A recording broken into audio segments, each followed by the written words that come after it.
Good morning and welcome back. You're watching live launch coverage of NASA and SpaceX's 11th rotational flight to the International Space Station.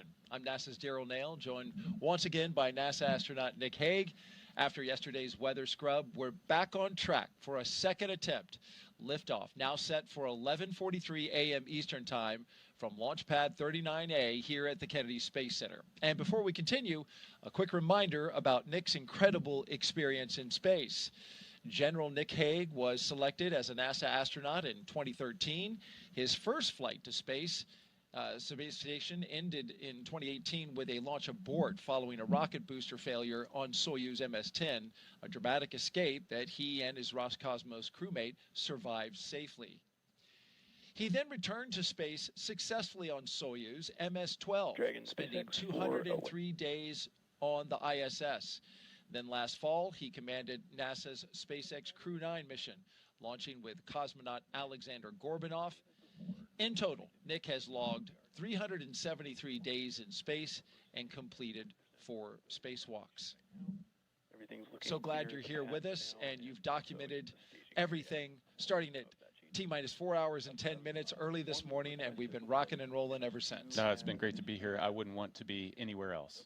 Supporting your friend and colleague, Zena Cardman, as well as the rest of the crew members on their mission today. Crew-11 is launching from Pad 39A. We're just over an hour away. About the same as previously, 40% chance of Once violation. they and launch, copy all, we are all tracking for they'll MS2 arrive at station and join Expedition 7374.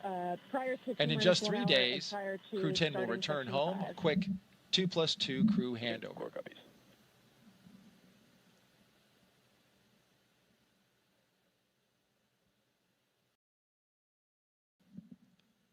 So we had an update there about the weather. We had been monitoring that situation. The POV, which is probability of violation, still stands at 40%. That was the update they were giving.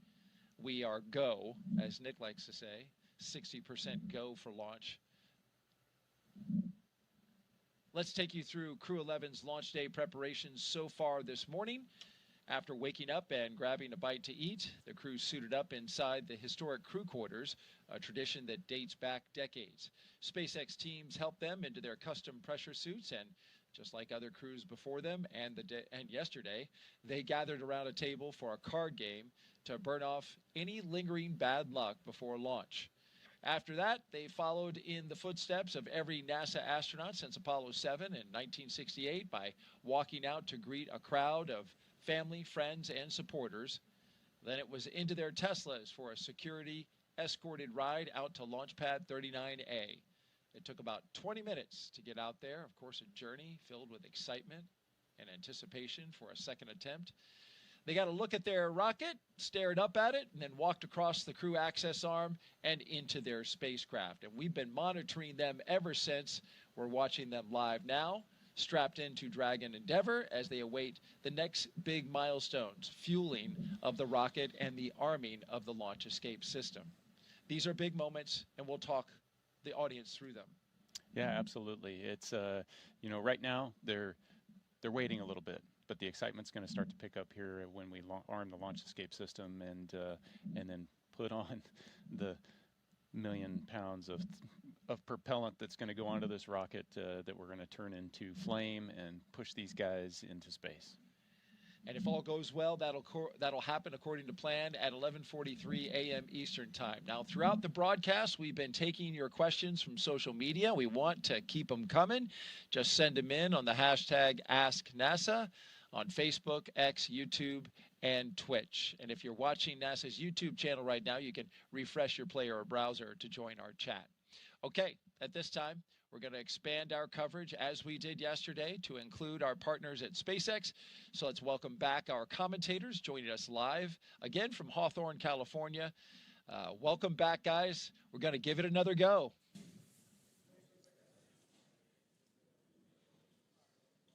Thanks, Daryl. It's great to hear and see you guys once again. And like you mentioned before, keeping an eye on the weather is going to be the name of the game today. I'm Joseph Zakshesky with NASA Communications. And I'm Soma Srivastava, a certification engineer here at SpaceX. We're once again excited to be... Dragon, foot restraint checks complete. And you just heard the call down from the crew. Copies. Thank you. As they continue to march forward towards those milestones, their restraint checks, they're strapped in and ready to go. And we're once again excited to be joining you from Mission Control here in Hawthorne, California, as we count down to liftoff of Crew-11, just a little more than an hour from now. And as you heard Daryl and Nick talk about during yesterday's launch attempt, the weather played the key factor and caused the scrub. They walked right up to the T-minus 1 minute and 7 second mark. So today we continue to keep our eye on the skies and monitor the weather as the clock continues to roll backwards towards liftoff. Crew-11 is our 11th mission with SpaceX, operationally flying astronauts for long-duration missions to the International Space Station, and the 12th as a part of NASA's Commercial Crew program with SpaceX. Crew-11 has 2 first-time flyers on board, as well as a veteran NASA astronaut and a veteran Japan Aerospace Exploration Agency, or JAXA, astronaut making their return to microgravity. The multinational crew also represents 3 different space agencies, Soumya: NASA, JAXA, and Roscosmos. And today's crew will fly aboard Dragon Endeavour, which was the first operational Dragon to carry crew on board during SpaceX and NASA's Demo 2 mission in 2020 with astronauts Bob and Doug. Endeavour has been pretty busy since then, having flown NASA's Crew 2 mission, Axiom 1, and NASA's Crew 6 and Crew 8 missions. This will be the first Dragon that gets to fly 6 times. Overall, for the Dragon fleet, this will be Dragon's 49th visit to the space station and its 19th human spaceflight mission overall, and the 5th Dragon flight just this year. And notably, today's return of the Falcon 9 first stage will be the last landing at Landing Zone 1 at Cape Canaveral Space Force Station. Now, over these last 3+ hours, Crew-11 has been going through the detailed process of getting ready for their mission, similar to what they went through yesterday on the first launch attempt and their ultimate destination, the International Space Station. So let's introduce you to the crew. In the commander's seat, as you get a live look inside the capsule, is astronaut Zena Cardman conducting her first space flight. She holds a Master of Science in Marine Sciences from the University of North Carolina, Chapel Hill, and has experience with NASA research in the Canadian High Arctic, and she has also supported real-time station operations and lunar surface exploration planning. And sitting right next to Cardman is pilot Mike Fink of NASA, a veteran of 3 space flights. He has spent 382 days in space, including 9 spacewalks for an impressive 48 hours and 37 minutes in total spent outside of the orbiting laboratory. Fink is a certified pilot for Boeing Starliner, a part of the Commercial Crew program, and SpaceX's Dragon, and the co-pilot flight engineer on Soyuz, plus a mission specialist on the Space Shuttle, STS-134, the last mission for Shuttle Endeavour, so only fitting that he flies on an Endeavour here today. And serving as mission specialist is Japan Aerospace Exploration Agency, or JAXA astronaut Kimiya Yui. This will be Yui's 2nd trip to the space station. He was selected as an astronaut by JAXA back in 2009 and has logged 142 days in space. And to round it all out, Roscosmos cosmonaut Oleg Platonov is also serving as a mission specialist and was selected as a cosmonaut in 2018 and will be making his first space flight today. Now, once Crew-11 is on board the International Space Station, they will briefly become members of Expedition 73.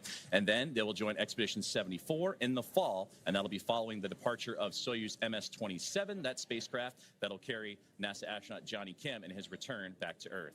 While on board, Crew-11 will conduct space station maintenance and scientific research to understand plant cell division, finding alternatives to antibiotics and microgravity, investigate producing essential nutrients on demand for long-duration missions, and study how spaceflight affects human physiology and psychology. And looking forward to hear more about that incredible research being done on this mission and how it will help prepare NASA and astronauts for their return to the moon and then on to Mars. The crew will also engage with students worldwide via the ham radio and use its existing hardware with newly integrated software to test backup lunar navigation solutions. Now, as we continue to monitor today's countdown, we're approaching that 1 hour mark, 1 hour and 3 minutes to go. So let's get an update on all things that involve the Falcon 9, the spacecraft, the crew, and more as we welcome in another member of our broadcast team, in Ronnie. Thanks so much, Joseph, and good morning, everyone. I'm Ronnie Foreman, a senior sales manager here at SpaceX, and I'm very excited to be joining you again today from right outside of Mission Control in Hawthorne. It continues to be a smooth countdown this morning, and we're looking good for an on-time liftoff at 11:43 a.m. Eastern Time from Launch Complex 39A in Florida, as long as our weather continues to cooperate. Now, coming up here at about T-minus 45 minutes, we're going to be listening in for our team to report their readiness for propellant load with a final go, no-go poll. Here on the ground, teams will be staffed around the clock in Mission Control to monitor Dragon and the mission, not just today, but throughout the entire flight, from liftoff to Crew-11's arrival at the space station, all the way through splashdown when those astronauts return home. On console or on headset in Mission Control, which you've got that great live shot of on your screen right now, we've got 6 key positions. The mission director is in charge of the room and tasked with making real-time decisions to ensure mission success. The person that you're going to hear today talking to the astronauts is the crew operations and resources engineer, who we'll refer to as the core throughout the broadcast. There's a good shot of him there in the lower right-hand corner of your screen as well. And of course, those 4 additional team members are focused on vehicle systems, including avionics, navigation and control, software, propulsion, life support, and communication with the ground support teams. Then apart from our mission control here, the Falcon 9 team is currently located in the Launch and Landing Control Center at Hangar X in Florida, not too far away from LC-39A, which we're looking at now. So with less than, or just more than an hour until launch, we are all settling in here across the country for final checkouts, propellant loading, and ultimately launch. Joseph? Thank you, Ronnie. And just like yourself and everybody here in SpaceX and across the country, looking forward to this launch as we continue to have that countdown rollback. And just like the teams here in Hawthorne, California, NASA has its own team members at NASA's Mission Control Center and the International Space Station Flight Control Room in Houston, Texas, where our other teammate for today's broadcast, Sandra Jones, we'll hear from her in just a few moments. That's where she's located, and that team has been busy preparing the International Space Station for Dragon's arrival. Now, the teams on the ground in Mission Control are giving their goes for launch to make sure that the station is ready to receive Dragon Endeavour and the new crew on board. Following liftoff to the flight to the space station will be a little bit shorter than what yesterday's launch attempt would have been. It was 39 hours then. Now, cycling orbit tank isolation valves to equalize low flow pressure. Dragon copies. And more great communication there between the teams on the ground to the crew as we continue to march towards that liftoff time, as we are now zeroing in on 60 minutes away. Well, speaking of time, I was saying that yesterday's launch attempt would have had Crew-11 go for about 39 hours of phasing between launch and docking to the International Space Station. Now with today's launch attempt, that'll take about 16 hours, with Dragon flying autonomously the entire way.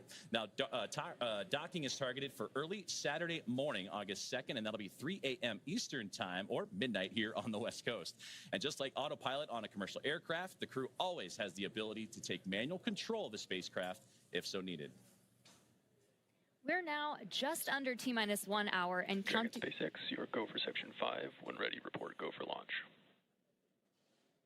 We're continuing to hear great comms. Dragon copies, go for Section 5 and Wilco. Great comms between Mission Control and the crew.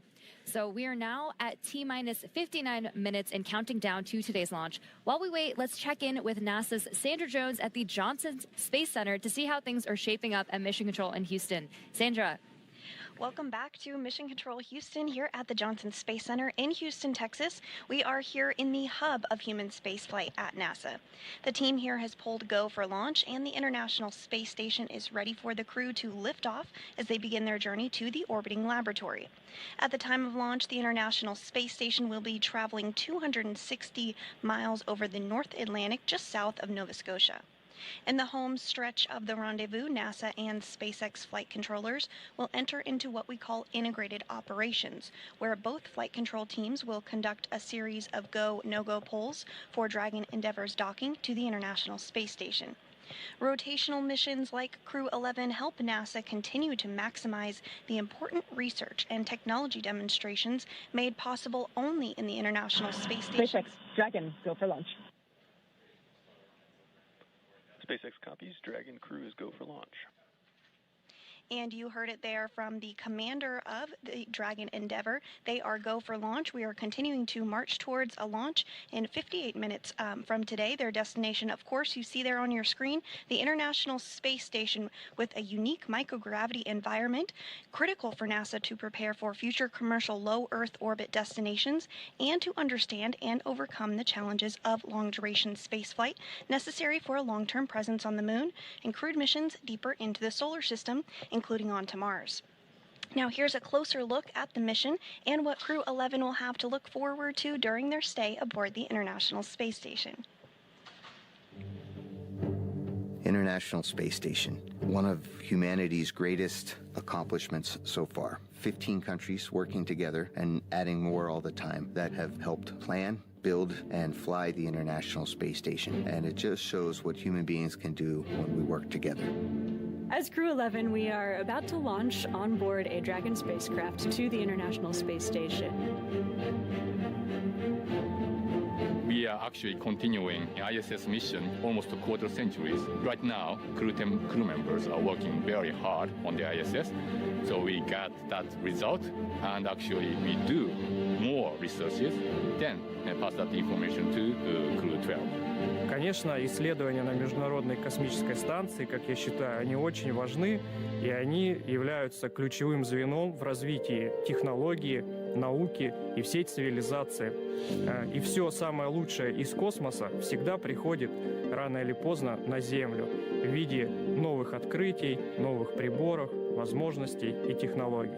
I'm very excited to see what kind of payloads we get to work with. It's a really interesting day-to-day life where 1 hour you might be fixing the toilet and then the next hour you're working on a physics experiment studying fundamental processes of our universe. We're going to be up there for a lot of time. And we're going to, every day, be in space, look at the Earth go by, and accomplish some really amazing science. We will do material science and human research in space, lots of experiments, and then maybe do some spacewalks. It's a really fun crew to be on. We're going to enjoy every moment, and we're going to help each other to be successful and accomplish our mission. So we have various kinds of difficult training together. For example, emergency training in Building 9 or emergency training in SpaceX. This kind of training actually made our bond stronger. Наш экипаж Crew-11 — это экипаж, который состоит из высокопрофессионально подготовленных людей. И мне нравится этот экипаж. In some ways, my only expectation for the mission is to fly and return home safely and still friends when we get back. There are so many things to play around with, to study, to explore, and I'm really open to every possibility, ways to engage with the International Space Station. We all came from other crews. Kimia, Yui, San, and I both came from Starliner 1. Oleg was on a Soyuz mission before this, and Zena, of course, was on Crew 9. But we all came together with our previous experience, melded into a really fun team, ready to go fly to our International Space Station. We are back here at the Kennedy Space Center in Florida, joined by astronaut Nick Hague. I'm Daryl Nail with NASA Communications, and we are watching this countdown proceed, the second day. We were scrubbed by weather yesterday. We heard about that earlier, got down to 1 minute and 7 seconds. What's interesting about this to me, Nick, is although the launch is delayed, oddly enough, their arrival to the International Space Station has not been delayed, not even a second. They are still going to be arriving on Saturday at 3 a.m., but they're just going to go quicker. Yeah, you know, orbital dynamics can do strange things like that. Sometimes you need to speed up to slow down and vice versa. And in this case, we can launch at a different time, use some orbital dynamics to our advantage, and arrive to the station at the exact same time. What it means for the crew is I'm going to be in that capsule for 16 hours instead of 40 hours, which, you know, it's a tight space. It's not the tightest of spaces, but it'll be nice to get to the station a little bit faster and be able to spread your wings out coming through the hatch. A small benefit to a launch delay, having a little shorter. If there is a silver lining somewhere in there, this is it. This is it. All right.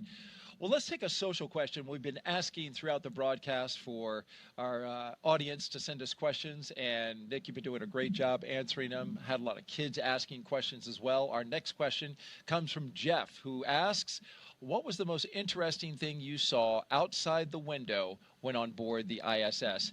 I've heard you describe it now for 2 launch attempts. I thought it was fascinating that you were able to see the entire coast to coast of America, from West Coast to East Coast, and I just wondered what that was like. But what was the singular most interesting thing you saw? So this last time, it was the difference between looking out the cupola 6 years ago and looking out the cupola now. it was nighttime where, the sun's getting ready to rise. You can see stars all over the place. And I start to see these streaks of, light, and it's like fireflies on the horizon. And what it was other satellites. So in the 6 years, there's been so many satellites added to space that now it's easy to see the sun reflect off those satellites as you're coming up over sunrise, and you start to get this sense of just how congested space really is, and how important it is to keep track of all that stuff. Absolutely. Yeah, and so that is it's critical, and there's a connection there, with the Space Force. We're right here co-located to launch into space, and we rely on each other, but then also to keep the station safe. The Space Force is doing its job as well. Absolutely, the 45th Space Wing, tracking all of the assets in space. Well, we love hearing from you, so keep those questions coming. Just hit us up on Facebook, X, YouTube, or Twitch with the hashtag AskNASA, and we'll get to yours live. T-minus 51 minutes and counting now till liftoff, so let's head out to NASA's Tony Jaramillo, who is standing by live at one of the best viewing spots here at Kennedy. She's joined by NASA's Acting Associate Administrator, Vanessa White. Tony. Hey, thanks, Daryl. That's right. We are out here once again in an amazing viewing location where we can see the rocket at the launch pad. Off to my left here, joining me is Vanessa White. Vanessa, we saw you at Crew Walkout yesterday and also out there today. Did you have a chance to speak with the crew before they headed out to the launch pad? Anything that you told them? Well, yesterday I had the opportunity to kind of say, hey, we're very excited. We wanted to tell them they were all here. We're cheering for them and excited about their launch. And so that was very exciting on yesterday. And then today we got up and we did it again. And we told them, yes, that we're very excited for them, each and every one of them, and just wish them well. I did have the opportunity to speak with them, 2 days ago, and to speak with them more in a setting where we could talk and talk about the mission that was coming up. Each and every one of them are excited about their mission in different ways, the experiments that they'll have to do, and they're excited about getting to the International Space Station, what they'll do at the International Space Station, the science experiments, the technology, and looking forward to them. They'll be the crew that will be on orbit as we celebrate 25 years of having continuous presence off of the Earth. And so that'll be great. And then they'll also probably be there when we start our celebrations here in the United States of our 250th birthday of the United States. So a very exciting time for this particular crew. Absolutely. We are all very excited for them to go to station, hoping that happens today. Crew-11 will mark the 12th human space flight for SpaceX under NASA's Commercial Crew program. Can you tell us a little bit more about the significance of maintaining that human presence in space? Yeah. So we're really great partners that we have with SpaceX and them being able to get our crew members to the International Space Station. And right now, today, we're working together off the planet, building towards what we're going to be doing, furthering our LEO economy. So as we continue on doing our experiments on the International Space Station, we're also looking at follow-on space stations. And so working together as internationals, as our industry partners on those further new commercial space stations, and then all of the things that we're learning is helping us as we prepare for Artemis. And so with the Artemis missions, we need everyone, all hands on deck. We'll be working together as we go. Right now, we're planning for Artemis 2, and I think right here at the Kennedy Space Center right now, we have our astronauts today. They're still here. They're doing their training for Artemis 2. But their first flight, they'll go and they would do a flyby of the moon, and then next up is landing on the moon. So we're excited that all of us get to work on this together. Our international partners, our industry partners, academia, NASA, we're working on this as one team. Vanessa, thank you so much for joining us. Now we'll send it back to our team in Hawthorne. Thanks, Tony. Falcon 9 is the first orbital-class rocket that is capable of reflight. Together, Falcon 9 and Falcon Heavy have completed more than 520 launches and over 449 reflights. And today, the booster will be attempting to make the last landing at Landing Zone 1, which is just down the coast from NASA's Kennedy Space Center in Florida. Rapid reusability drastically is the key innovation that is making space more accessible. While today's booster is on its third trip to space after most recently supporting AX-4, the fourth private astronaut mission to the International Space Station, we're working towards qualifying our fleet of Falcon boosters and fairings to support 40 missions each. And if you want to keep track, we're currently at 29 flights of a single Falcon booster. This same spirit of continuous iteration and innovation does not stop with Falcon 9. NASA awarded SpaceX a contract to develop the USD Orbit vehicle, a modified Dragon designed to guide the space station through a controlled re-entry into Earth's atmosphere. And when the time comes and the International Space Station reaches the end of its orbital life and mission, Dragon will help achieve a safe deorbit. And another innovation SpaceX has been working on is the intravehicular spacesuits, or IVA suits, that astronauts wear during Dragon missions. Our team recently made some design upgrades to make the suit easier to get in and out of, and to make it easier to incorporate future updates.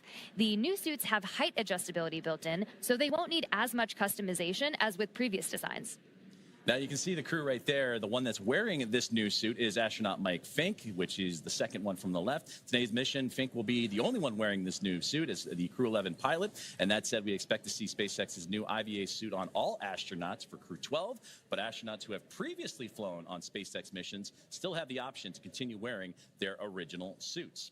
And for the Crew-11 astronauts, they are staying comfortable in their suits right now as they prepare for liftoff while the clock continues to roll back. And we'll check in with Ronnie on the status of today's countdown. Thanks so much, Joseph.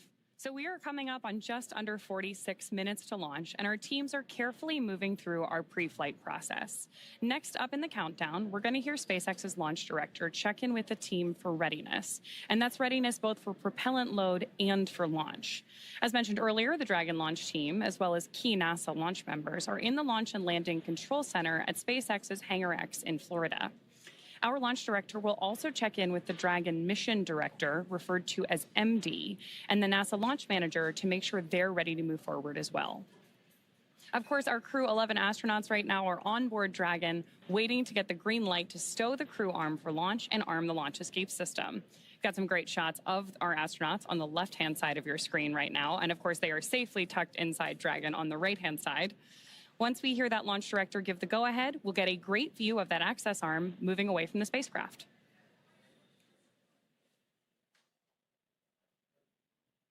We are going to stand by here and listen in for that final poll and some instructions to our team in that final lead up to liftoff.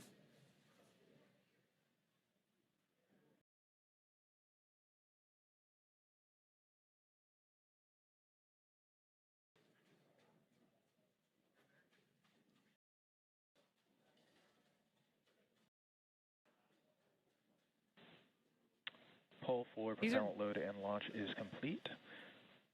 Stand by for briefing on control room procedures. For all operators at MCCX and Hangar X, both control rooms will go into lockdown at T-minus 45 minutes and will remain in that state until LES is disarmed. All operators are to remain at their console and maintain a sterile cockpit until MD confirms successful disarming of the launch escape system following orbital insertion or propellant offload in the event of a scrub. For non-urgent no-go conditions, brief the CE or LD and they will approve aborting the count. For urgent issues affecting the safety of the operation, operators shall call hold, hold, hold on the countdown net. Launch control will abort the launch auto sequence immediately and proceed into launch abort. At T-minus 10 seconds, launch control will be hands-off and relying on automated abort criteria for the remainder of the count. Operators advise launch director whether structural breakup or fire is imminent or occurring per Dragon manual flight escape rules. Launch control, you may proceed with arming the crew arm for movement. Arming crew arm now.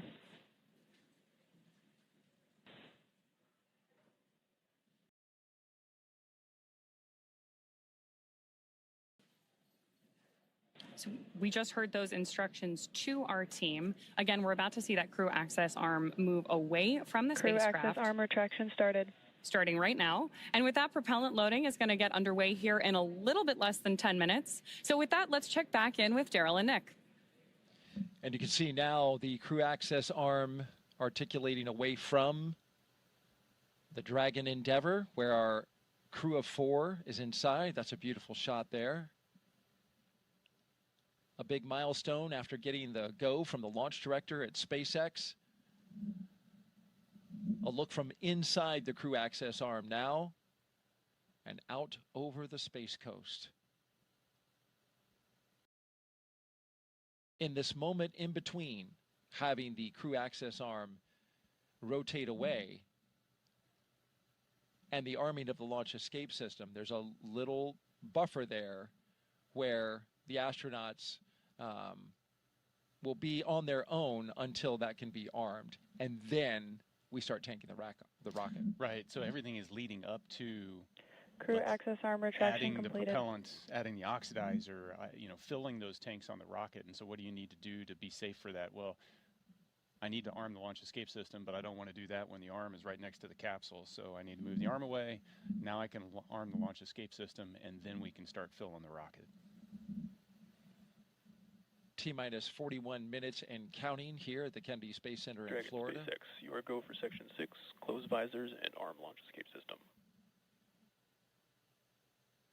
Copy. Go for Section 6, closing visors and arming launch escape system.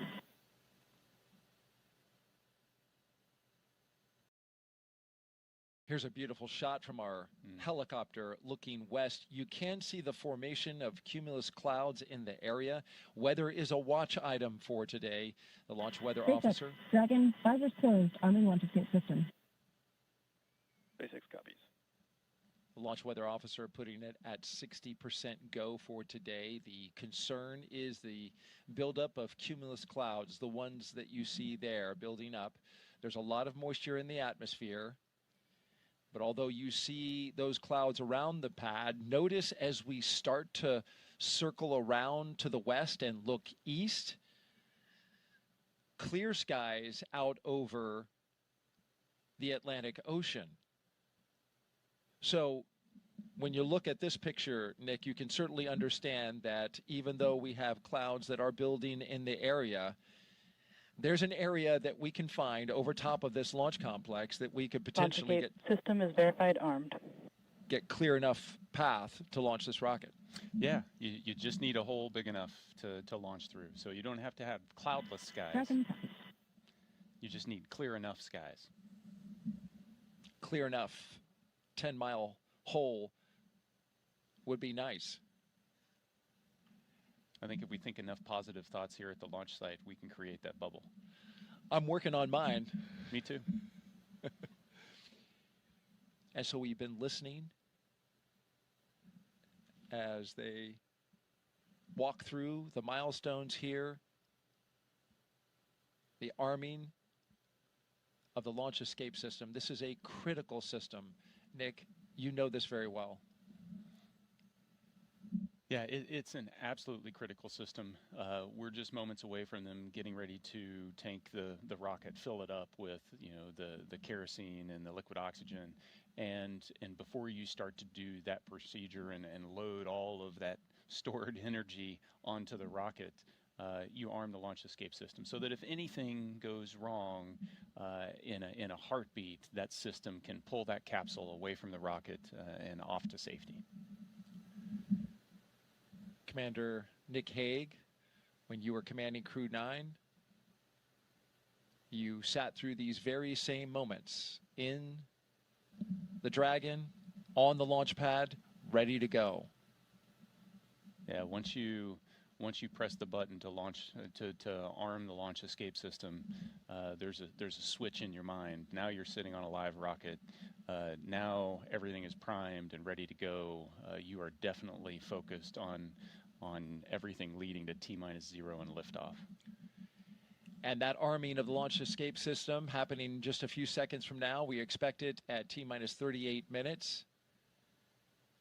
And again, that allows the Draco engines on the Dragon to pull that spacecraft away in the event of an emergency.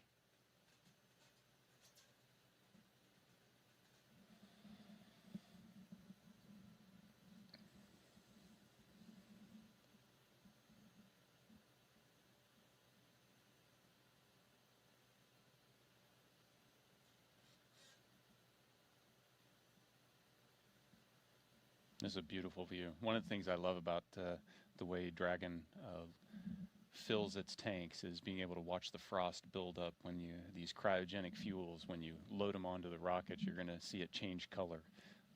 It's a unique experience for a Falcon. You were talking about the crew inside and the launch escape system. There's a manual option as well if the crew senses something. Yeah, absolutely. There's a handle that sits on the display panel in between the pilot Falcon and 9 the tanks commander are seat. venting for the starter propellant load. And so if something happens, it's within reach for Xena to be able to grab that handle and pull her crew to safety. So there's that redundancy. You've got the automatic system, and you also have the human factor, which is critically important in a mission like this. Yeah, even though they're highly automated systems, there's always a manual backup, and even though it's on autopilot essentially all the way to docking, if need be, the commander, the pilot, the crew can intervene those automatics and revert to a manual control. We are awaiting the beginning of tanking, which is slated for T-minus 35 minutes and counting.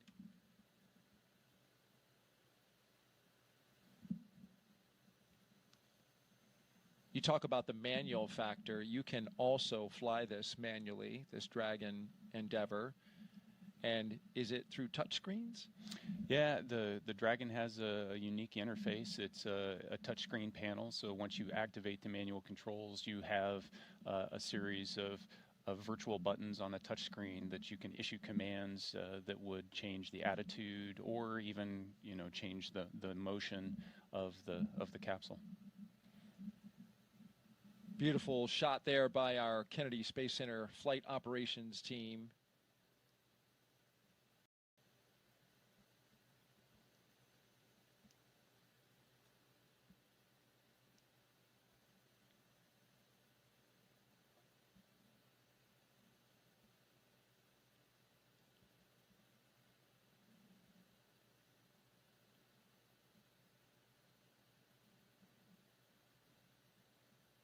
And prop load is The launch auto sequence has started. And there we have the signal that the automatic prop loading sequence is underway. All of this prop load that loads the 4 tanks, the 2 LOX tanks, and the 2 prop tanks sequentially is now being done. It's fully automated. Yeah, and highly timed, choreographed so that these super cold liquids don't have an opportunity to boil off too much. And you want to top off the tanks and then launch almost immediately.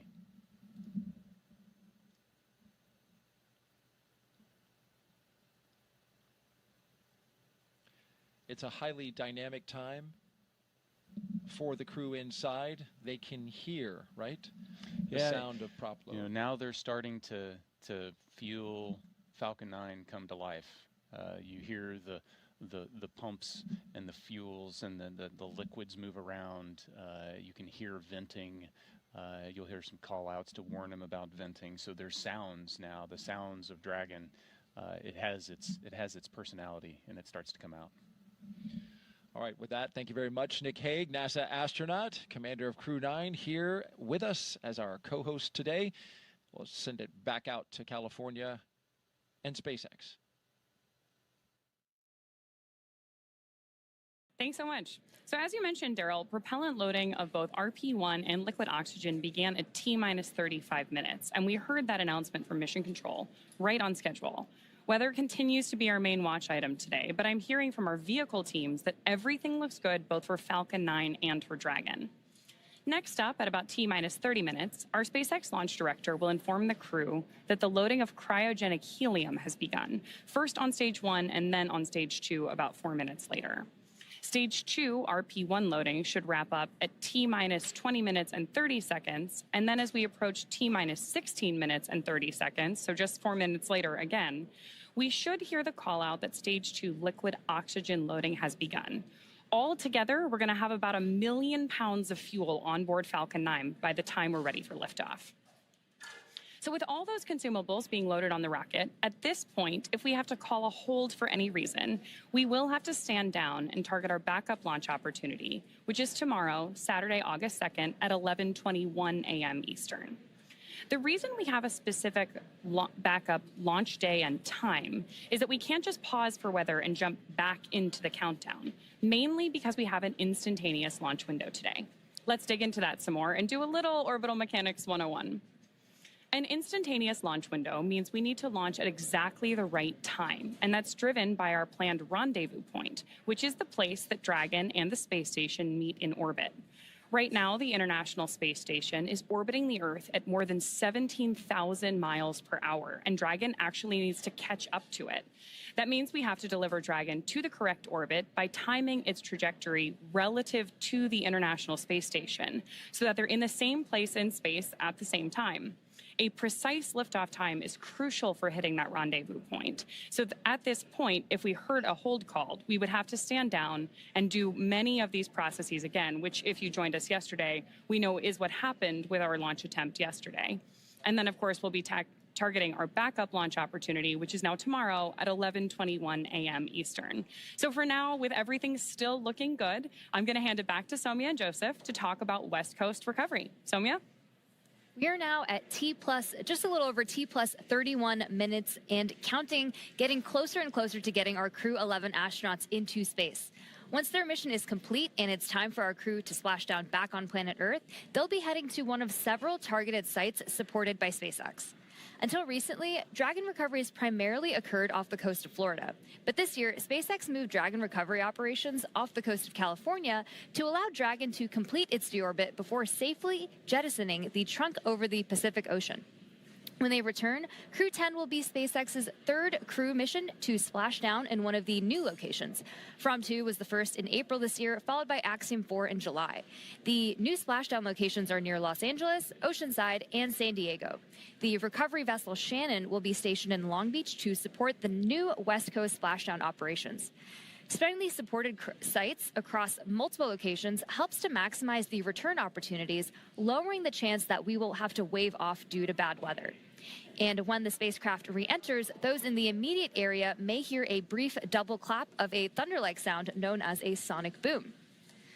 It's been impressive to see these teams move those operations from the East Coast to the West Coast, not only just for SpaceX, but for the Commercial Crew Program, the International Space Station, and teams preparing for yesterday's launch attempt, today's launch attempt, and if necessary, as we continue to monitor the weather, we'll keep an eye out for any future opportunities that come in. So right now, we're inside half an hour to go until the T-minus liftoff point. So let's go back to today's mission, NASA SpaceX's Crew-11, and hear a bit more from the astronauts flying today. I think it's really innate in our human nature to want to keep exploring and to keep pushing boundaries. Everything that we do in space is ultimately for Earth and for the human species. We are having a lot of good experiments on orbit, making new medicines. That is actually good for everybody. By understanding how to live and work in space like we have with the International Space Station, we can now become a multiplanetary species by having bases on the Moon and bases on Mars. И выполнение полета в космос, на мой взгляд, важно, потому что в конечном счете необходимо человечеству будет двигаться в дальний космос для того, чтобы открывать новые миры, исследовать новые и новые горизонты. For me, it's a really compelling goal to go farther and farther afield in space and pushing our boundaries as a human species that way, learning more about our own home planet as we try to go farther. We've been going and living aboard the International Space Station for 25 years. We're ready to make the next steps. We're ready to go to the Moon. We're ready to go to Mars. We're ready to explore the solar system. We understand the effects of what life in space does to the human body, and we need to continue those studies. We need to continue getting ready and get ready and go to the Moon and Mars, and that's why it's important to go to space.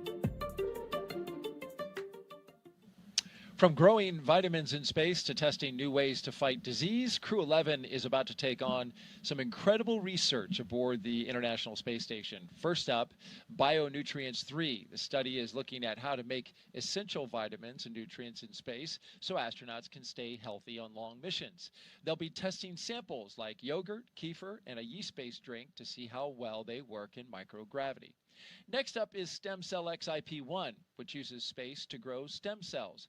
These cells can turn into any type of cell in the body and could one day help treat diseases like cancer. Growing them in microgravity may produce more cells and better ones than we can make on Earth. And then there's Genes in Space 12. It's testing phage therapy, which uses viruses that target and kill bacteria. It could be a powerful alternative to antibiotics, especially in space, where infections can become harder to treat. A lot of research as well happens on the human body, and you had some research that you did when you were there. Yeah, every astronaut that goes to the space station can volunteer to be a subject for a plethora of human experiments, and we're learning so much about what affects us, from our immune system all the way down to our bones and our muscles and even the makeup of our DNA. It's fascinating, the amount we can learn. And if you want to know why Nick is able to have such a young look, it's because in space you get older slower. I heard like 0.005 seconds slower. Yes, that and radiation's good for complexion. Thank you, Nick, for all your insight. Now let's toss it out to Tony at OSB2.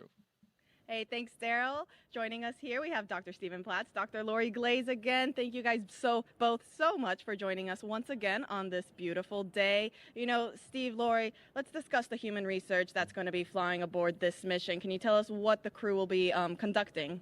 Sure. The Human Research Program is sponsoring 10 research experiments for this particular launch. We're really excited about it. We have cardiovascular studies. We have studies looking at the brain and the eyeball, muscle, skeleton, pretty much everything you can think of. And what we're most excited about is we're really able to focus on some of the biggest risks we have to the human for spaceflight, and we're focusing on how we can better understand everything we need to get to the moon and Mars. You know, speaking about the moon and Mars, Lori, can you tell us a little bit more about how this human research help us on those future missions? You bet. You know, when we start thinking about our future at the moon and Mars, sometimes it seems like science fiction. You know, the idea of having a permanent base on the moon that we can visit, or sending humans to Mars, but we are getting so close. In fact, we're less than a year from the next flight in the Artemis program, which is Artemis 2. We're going to be sending 4 crew for 10 days around the moon. And so we're getting there. The next mission after that will land humans, our crew, on the surface of the moon, first time since 1972, and at the South Pole, where we've never been before. And when we think about those missions that we're going to want to spend time on the surface of the moon or transiting to Mars, we're going to need our crew to be healthy for weeks or months in that transition period, and then be able to perform and execute the science and the exploration when they land in those partial gravity environments. And so it's critically important. We're using the space station, of course, it's a unique laboratory for doing the experiments that Steve's describing, doing things like being able to grow plants that we're going to need for food, so we don't need to bring all of the fresh food with us. Being able to recycle the water for drinking water and other purposes on the on that journey, having sensors that can help us detect hazards from solar storms so that the crew can get protection in time. So all this work is critical for us in our planning, and it's getting close, so we need this work now. Absolutely. You know, speaking about those experiments on station, Steve, I heard there's a new one coming on this mission. Can you tell us a little bit more about that? Sure. It's called manual piloting, and it's the first time we're flying it, so we're really excited about it. It will really help us with our planning for landing on the moon. And so what we're doing is we're looking at the transitions of gravity. We go from Earth to orbit, and then we're thinking landing on the lunar surface. Those transitions affect the human body, and so they can make you disoriented, they can disturb your balance and things like that. We have special equipment that we can use to simulate landing a vehicle, and so we're going to test the crew before in flight and then after they land in order to see how the body's affected so that we can figure out the best way to keep them safe. Well, Steve, Lori, thank you both so much for joining us. Now we'll go ahead and get you guys back to the shade, away from the heat, and we'll send it back to our host desk, Nick and Daryl. Well, we appreciate you all out there. It is cooking outside, so thank you very much for hanging in there. Crew-11's time in orbit will teach us how to keep humans healthy in the space for long haul. Meanwhile, on the moon-facing side of NASA's work, Artemis II astronauts, including Commander Reed Wiseman, are training for a very different challenge, a 10-day mission around the moon. And before they launch, NASA and the Department of Defense are making sure they know how to get home, even in an emergency. Here's Reed with a behind-the-scenes look.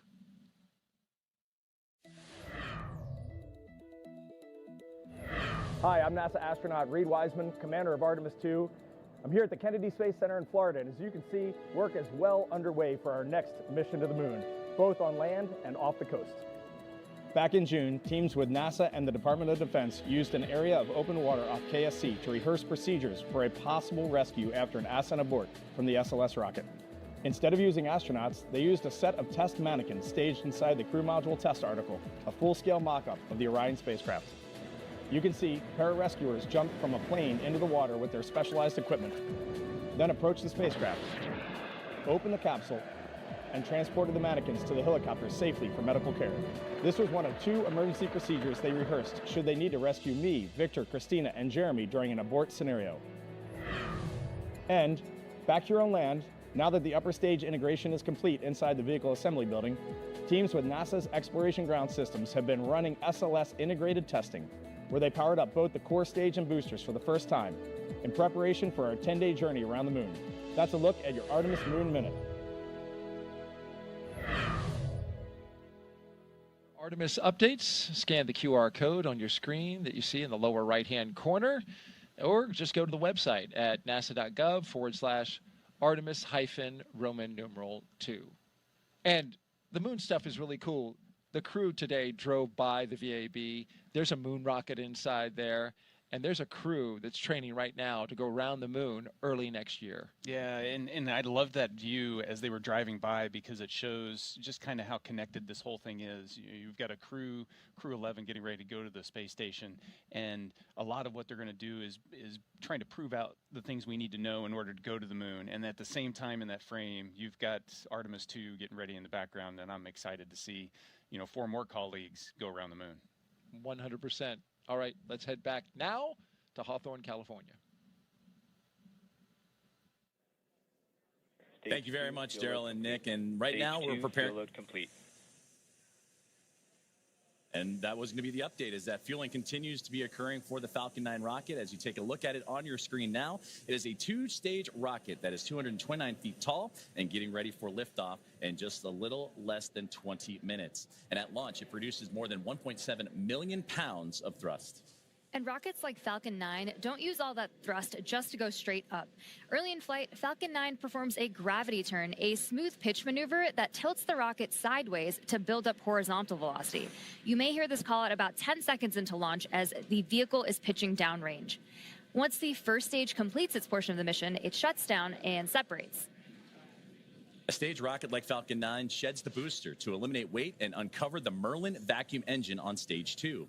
To reach orbit, the vehicle needs to go fast, hitting an orbital velocity of about 28,000 kilometers an hour, just to keep from falling back to Earth due to gravity. That's fast enough to lap the Earth in about 90 minutes. And as we mentioned earlier, after stage separation, today's booster will be landing at Landing Zone 1 at Cape Canaveral Space Force Station, returning to Earth for its 3rd time. The second stage takes over from there, powered by a single Merlin vacuum engine, also known as the MVAC. With its extended nozzle and optimized design, the MVAC drives maximum performance, producing 220,000 pounds of thrust in the vacuum of space. And getting to space is the first step to building our multi-planetary future. At the top of Falcon 9 today, the crew is sitting inside Dragon Endeavour. There are currently 5 Dragon spacecraft supporting human spaceflight missions: Endeavour, Resilience, Endurance, Freedom, and our 5th and final Dragon, Grace, which just launched the Axiom 4 mission last month. Designed with safety as the highest priority, Dragon is capable of carrying up to 7 passengers to and from Earth orbit.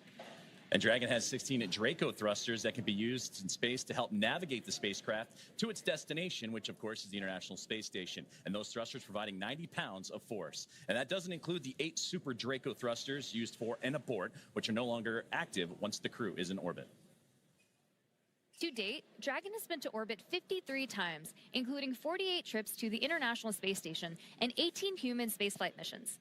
And as we mentioned earlier, today's Dragon, Endeavour, has been pretty busy, having also flown NASA's Crew-2 mission, Axiom 1, and NASA's Crew-6 and Crew-8 missions. Overall, for the Dragon fleet, this will be Dragon's 49th visit to the space station and its 19th human spaceflight mission overall, and the 5th Dragon flight just this year.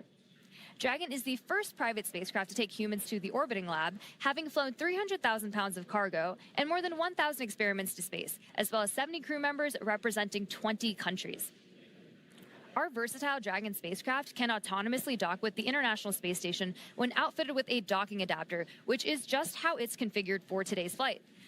And when it's not going to the space station and it's in free flyer mode, the docking adapter can be swapped out for a cupola, as it was back during the Inspiration 4 mission. And another option we have is the Skywalker hardware, which supports extravehicular activities or spacewalks, as we did during the Polaris Dawn mission. And here's some interesting trivia. There has been a Dragon in space for 1,358 consecutive days since Crew 3. And that's an impressive stat, too. And with T-minus 0... Stage 2 Vox load has started. And with T-minus 0 coming up in just about a little more than 18 or 16 minutes or so from now, our team's continuing to do a series of system checks to ensure Dragon SpaceX for status update. Dragon and Falcon 9 are healthy, and we continue to load propellant. Weather is still our watch item. We are seeing some development in the area, so this is going to come down to a matter of time. We're going to keep an eye on it and continue marching towards T0, and we'll see if we manage to thread the clouds today. Okay, Dragon copies. We've got a healthy rocket, healthy Dragon. Weather is continuing to develop. We'll keep going until we can't. And great communications there between the team on the ground and with Crew-11 on board. And that's exactly what we're keeping an eye on, is not only the tanking of the rocket and that procedures, but also today's weather. And you heard that update right there. So to continue with the updates and kind of bring us up to speed on what's been going on, let's toss it to our teammate and Ronnie. Thanks so much, Joseph. I can give you a little bit more color than we just heard, but obviously the important things we've heard are that we are still on track for an on-time liftoff today, but we're monitoring lots of different factors as we get closer to liftoff. If everything goes as expected, this is also going to be our last landing at LZ-1 today. So lots of different launch pads, landing sites, staging areas, lots of things in play. But the best news is that both Dragon and Falcon 9 continue to be healthy. You heard us wrap up Stage 2 RP1 loading just after T-minus 20 minutes, and Stage 2 liquid oxygen will begin here at about, or has begun already, excuse me. We've also heard that call out that the launch escape system is armed. Of course, the launch escape system, which we discussed in more detail yesterday, is designed to propel Dragon away from Falcon 9 in the unlikely event of an emergency during launch. We've also heard from the Eastern Range, which is monitoring keep-out zones among other key flight requirements today. They're continuing to report no issues, and they are go to support today's launch, weather depending. So again, as you just heard, weather is a watch item. We're now tracking a 60% chance of violation at our target liftoff time, with isolated showers in the staging area and some clouds building right over the launch pad. You are actually seeing them continue to grow on your screen right now. For now, though, we are go for the 6th mission of Dragon Endeavour, and I want to hand it back over to Sandra for a status update from Houston. Sandra? Thanks, Ronnie. Back here in the International Space Station Flight Control Room at NASA's Johnson Space Center in Houston, teams are continuing to work around the clock to monitor activities aboard the orbital outpost. Leading the team inside the room today is NASA Flight Director Anthony Varia. The team in Mission Control Houston, the team in Hawthorne, and the astronauts aboard the space station will track the autonomous docking of Dragon Endeavour when they enter joint operations. This will happen when the spacecraft enters the approach ellipsoid, which is the invisible boundary, stretching 4 by 2 by 2 kilometers that helps us monitor all arriving and departing spacecraft. It's essentially the neighborhood of the International Space Station. Once docked, crew members in both Dragon and aboard the International Space Station will perform a series of leak checks, then work to open the spacecraft's hatch for Crew-11 to float into the space station and begin their stay. We anticipate that the hatch will be opened about an hour and a half after docking occurs, and when they enter the orbital outpost, Crew-11 will be greeted by the rest of their Expedition 73 crew and will come together for some opening remarks. For now, that's going to be all for us today here in Mission Control as the anticipation builds for launch in less than 13 minutes now. So how's it looking on the Space Coast, Daryl? Well, Sandra, we wish it was looking better. We've just had a downgrade in the weather forecast from 60% go to only 40% go. The launch weather officer informing us that conditions are ripe, and we have even seen the development of cumulus clouds in the area, some that could trigger lightning if a rocket went through them. So this is a very high watch item at this moment, Nick. Yeah, they're watching it. Everybody is focused on crew safety at this point, making sure that we make the right call.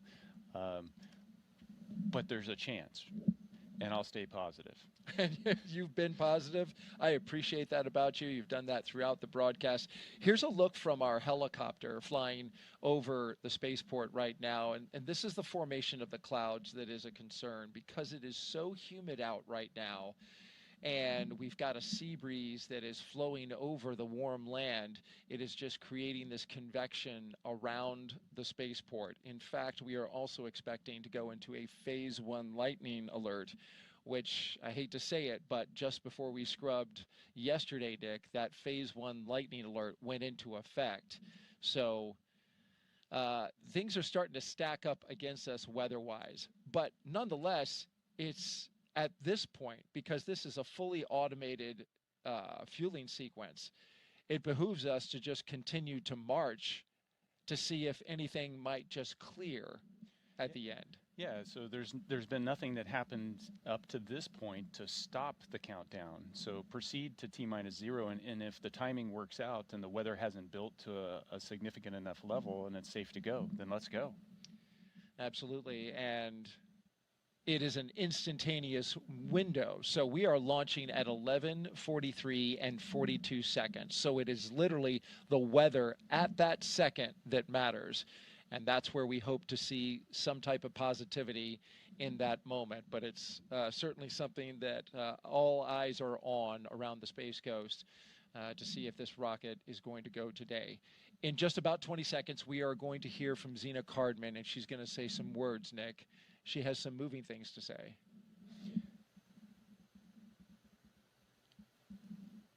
Yeah, Zena is an amazing person, and watching her, along with Stephanie. Dragon SpaceX confirmed crew displays are configured for launch. You can. SpaceX Dragon displays are configured for launch. To our family, friends, all who support us at SpaceX, NASA, JAXA, Roscosmos, thank you. Spasibo, arigato gozaimasu. For this freedom to explore, resilience to endure, may grace fly alongside this endeavor. Crew-11, from all of us on the ground, we've enjoyed working with you in preparation for your mission. We look forward to continuing to do so in flight. Good luck. Enjoy the ride.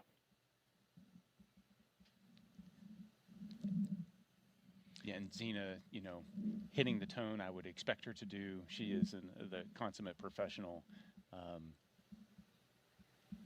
Especially big message of thank you. Yeah, the gratitude, the team focus, freedom, resilience. These are big themes. These are things that are important to her, and some great words from her.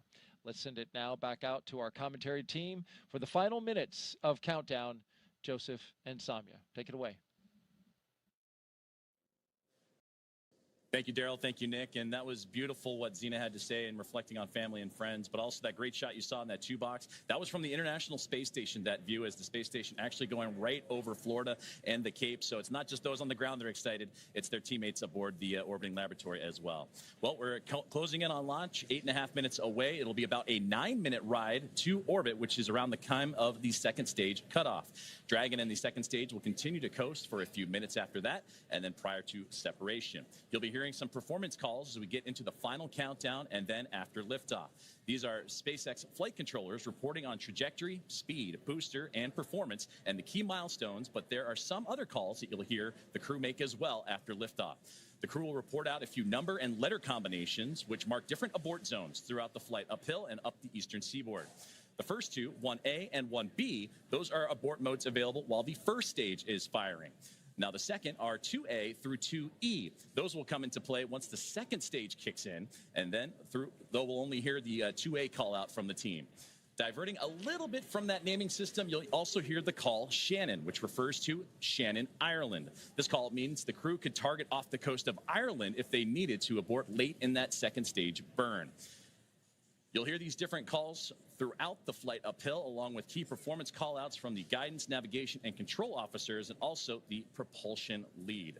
So we're closing in on T-minus now 7 minutes, and we continue to keep an eye on the weather. One of the next callouts we're listening for is that stage 1 engine chill has started. That's coming up in just a few seconds. And that is a key process that prepares the engines for flight. Engine chill has started. Right on time. Right now, propellant in the tanks is isolated from the engines, but we'll open the engine pre-valves and start trickling some liquid oxygen through the Merlin engine pumps, chilling the engines for the start sequence. We do this because the super chilled and densified liquid oxygen is really, really cold, and we use this process to bring the engine hardware down to a cooler temperature before flowing all of the LOX and propellant into it during flight. At liftoff, Falcon 9 is consuming 700 gallons of fuel per second, so engine chill helps us to prevent thermal shock and ensures nominal engine performance. Shortly after, we should also hear the call out for stage 1 RP1. Fuel load complete. Right on time. So now that engine chill is underway, we're looking ahead to the call out that RP1 load is complete, which just occurred a moment ago, and again prevents that thermal shock. You got to stretch before you can start running. And RP1 is densified kerosene or rocket fuel that will propel the crew into orbit. And all of that RP1 is now about to be fully loaded into the rocket, since we previously heard that the second stage is completed, or about to be completed here in just a couple moments. And then while we're still loading liquid oxygen on that first stage and second stages. This is the oxidizer that is needed to combine with the densified kerosene that just finished up loading. The RP1 liquid propellant needs an oxidizer to combine with everything in order to ignite. Coming up at the 5-minute mark, we'll hear the call for Dragon to configure for terminal count and then transition over to into internal power. And that should be happening in about a little less than 30 seconds from now as we continue to close in on that T-0 mark.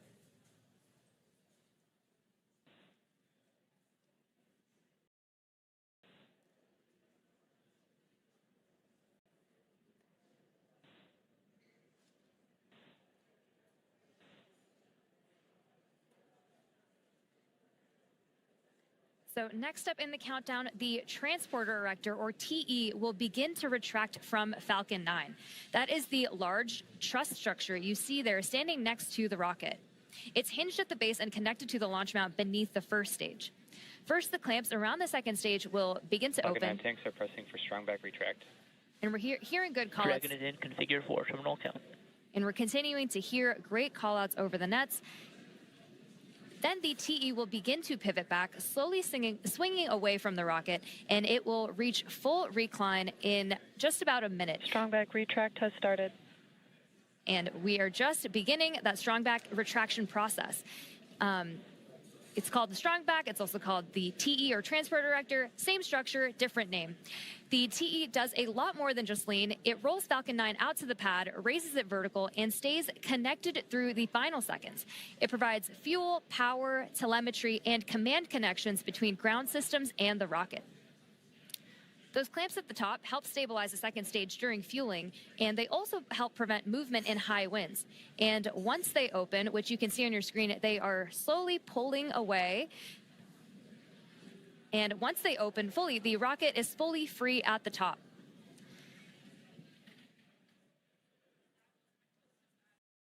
Propellant continues to be loaded late here in the countdown as we're approaching 3 minutes and 30 seconds. We're continuing to keep an eye on the weather, and that's going to be the biggest thing as everything continues to march towards that liftoff timeline. But you can see there the strongback starting to move ever so slowly away from the rocket. The clamp arms are open, and you also see those white clouds starting to billow off the rocket itself. Those are perfectly normal as it's the coolness of the propellant on board is mixing with that warm Florida air, and that's what causes that boil off, and that you heard Nick talk about it earlier when you have that steam come off the rocket, so it looks like a lot of clouds billowing off it as well. But approaching the T-minus 3 minute mark, and that's when Stage 1 LOX load complete.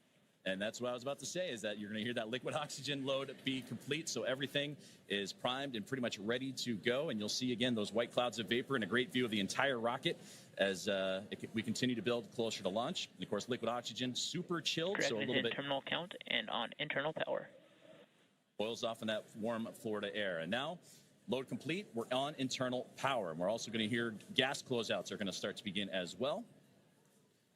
And then everything will get vented overboard through the umbilicals and strongback, and you may hear some of that venting noise come in soon.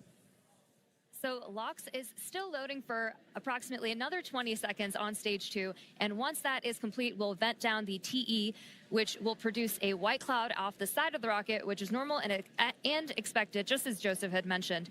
And once LOX load is fully complete, that will mean that there are 1 million pounds of propellant loaded onto Falcon 9, which will be RP1 and liquid oxygen. So that call out coming up. Stage 2 LOX load complete.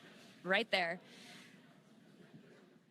So we just heard that confirmation of stage 2 liquid oxygen now complete, as we are now 1 minute and 50 seconds away from launch. We'll also hear that the gas closeouts have started, so we can expect loud Dragon is venting. in auto idle. You heard the call for auto idle. That puts the rocket in a state that the flight computers understand before it takes over, making sure that transition to the final countdown is smooth and that all flight computers on board are in sync Ground gas and configured. closeouts, expect loud venting. Configured for launch, and there's the closeouts we've been talking about and the venting that will be shortly followed.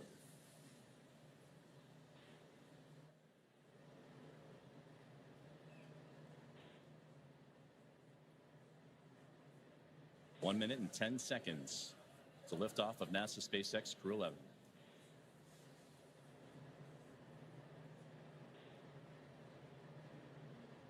FTS is armed. Falcon 9 is in startup and is now controlling.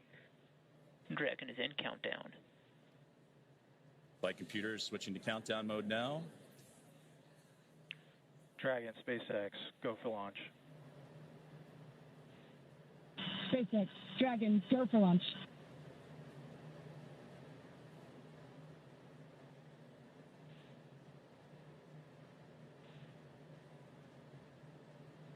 Seconds.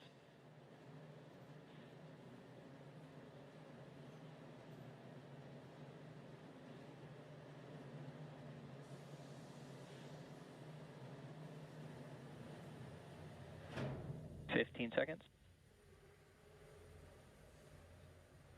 T-minus 10, 9, 8, 7, 6, 5, 4, 3, 2, 1. Ignition. Engines full power and liftoff. Go Falcon, go NASA, go Crew-11. Together we rise as NASA's SpaceX Crew-11 heads up to the International Space Station. Vehicle is pitching down range. 1.7 million pounds Stage of 1 thrust. propulsion is nominal. Propelling Falcon 9 as the vehicle pitching down range and making its way up the East Coast, and will soon join Expedition 73 aboard the orbiting laboratory. So far, getting good callouts on that first stage performance.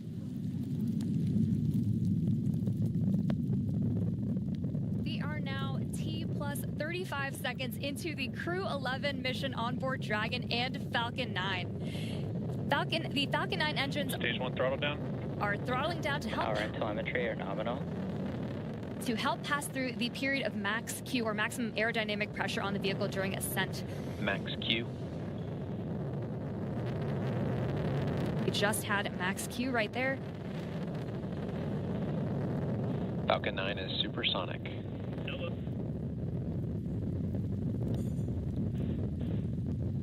1 minute, 9 seconds into what is a little bit more less than a 9-minute flight uphill as Dragon continuing. Stage 1 Bravo.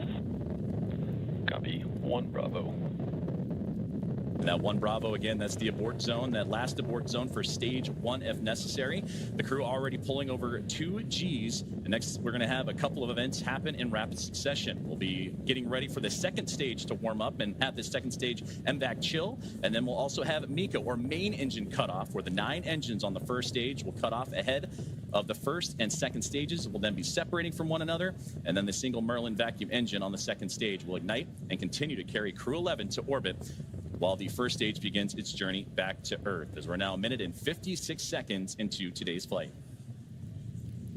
The 9 Merlin engines are starting to throttle down and are standing by for MECA, or main engine cutoff. MVAC chill has started. And we just heard that call out for MVAC chill. And coming up in under like 20 seconds, we have 5 events happening back to back. MECA, Stage 1 throttle down. Stage separation, stage 1 flip, SES1, and the start of boost back burn. It's going to be pretty quick, so keep a close eye on the action and the mission event Main engine cutoff. tracker at the bottom of your screen. Main engine cutoff. Stage 2 Alpha. Stage separation 2 confirmed. Alpha. MVAC ignition. And there you see stage 1 pulling away, ignition of the lone Merlin vacuum engine for stage 2. And again, those happening in quick succession as we continue to get great views of that Florida coastline and the eastern seaboard there, as Crew-11 continuing its path to orbit, now approaching 3 minutes into today's flight. Still a little ways to go, about 6 minutes left, as they continue to climb their way up and eventually track down the International Space Station. And there, great see, you see the Merlin vacuum engine, the second stage on the right-hand side, and great views of the first stage that's making its return to Earth on the left. About 5.5 minutes of powered flight remaining as we continue to monitor the progress of both vehicles, stage 2 and Crew-11, making the climb uphill, and stage 1 looking to land again at landing zone 1, the last landing at that location for this Falcon 9 booster.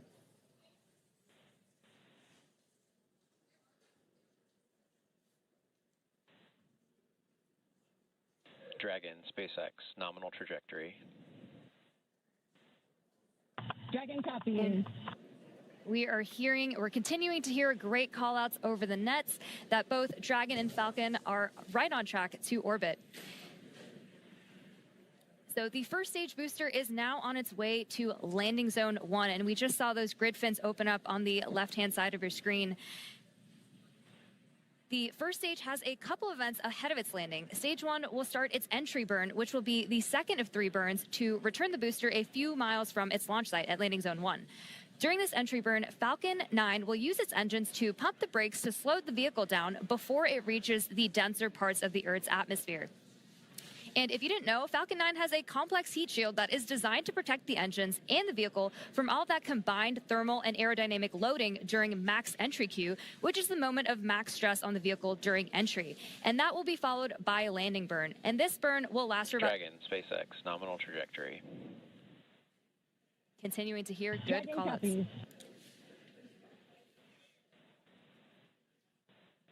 Great performance calls continue as we're now 5 minutes into today's flight. Still about 8.5 to go, a little bit more than that as the second stage continuing to perform nominally on the right-hand side. 2,400 meters per second.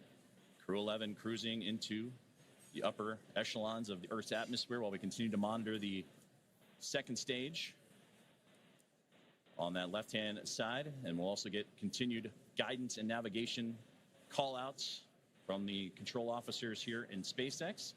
Dragon is pointed in the right direction and continuing its flight. And again, that second stage going to continue firing until close to that 9-minute mark into flight, and accelerating Dragon to more than 17,000 miles per hour and placing the crew in orbit. And you'll hear good orbital insertion would be that call out. There's the single Merlin vacuum engine that can produce over 220,000 SpaceX, nominal trajectory. pounds of thrust on that nominal trajectory you're hearing right Dragon now. copy.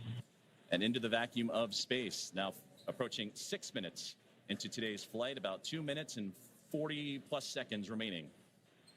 We are coming up on the entry burn, which is just under 30 seconds from now. And so you'll see the first stage's center Merlin engine reignite as it comes back down to Earth.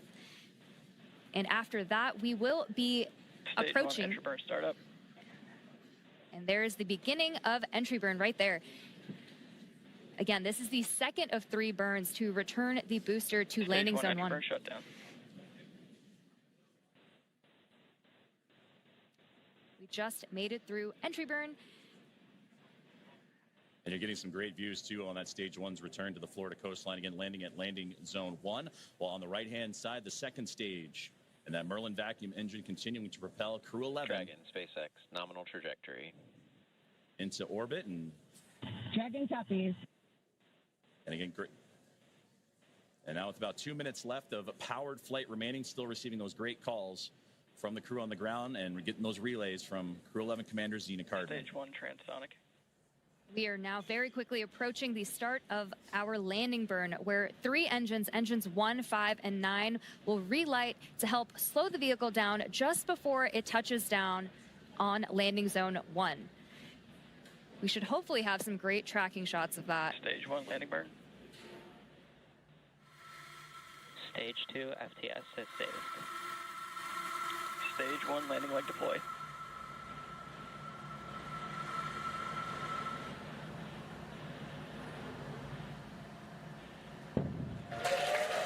Fantastic return there of the Stage 1 booster. Completing our final planned landing at LV1. So a successful landing of the first stage booster as we continue to follow along with a little less now than 1 minute of powered flight of the second stage. And you'll hear the call out SECO, or second engine cutoff. Is great view there, glowing orange with the Earth eclipsing right around that Merlin vacuum engine, and everything continuing to perform nominally for NASA SpaceX Crew-11. Terminal guidance.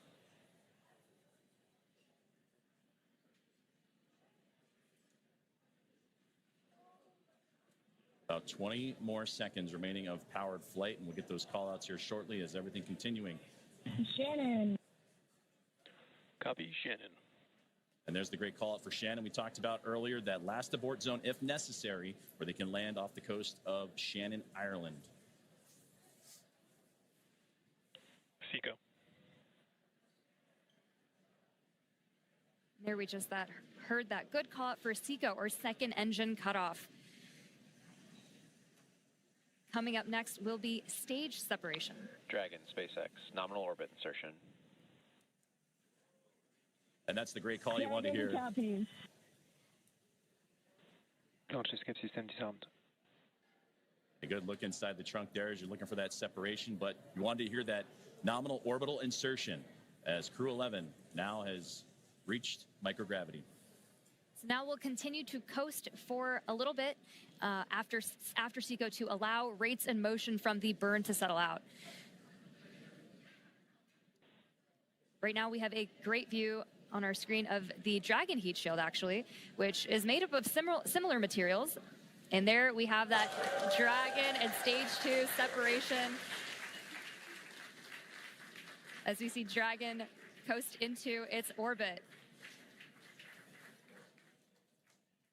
And a wonderful view there is Dragon Endeavour with Crew-11 on board.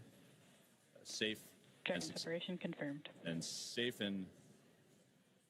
Dragon, Chief Engineer on Dragon to ground. Zena, Mike, Kimya, Oleg, welcome to orbit. On behalf of the entire Falcon team, we thank you for flying with Falcon today and wish you a great mission. Dragon will take you from here. Over to Launch Director for a few words. On behalf of the launch team, it's been an absolute honor working with you towards launch today. We wish you well on the rest of your mission, and we will be awaiting your safe return. Godspeed Endeavour, Godspeed Crew-11, and thanks for flying SpaceX.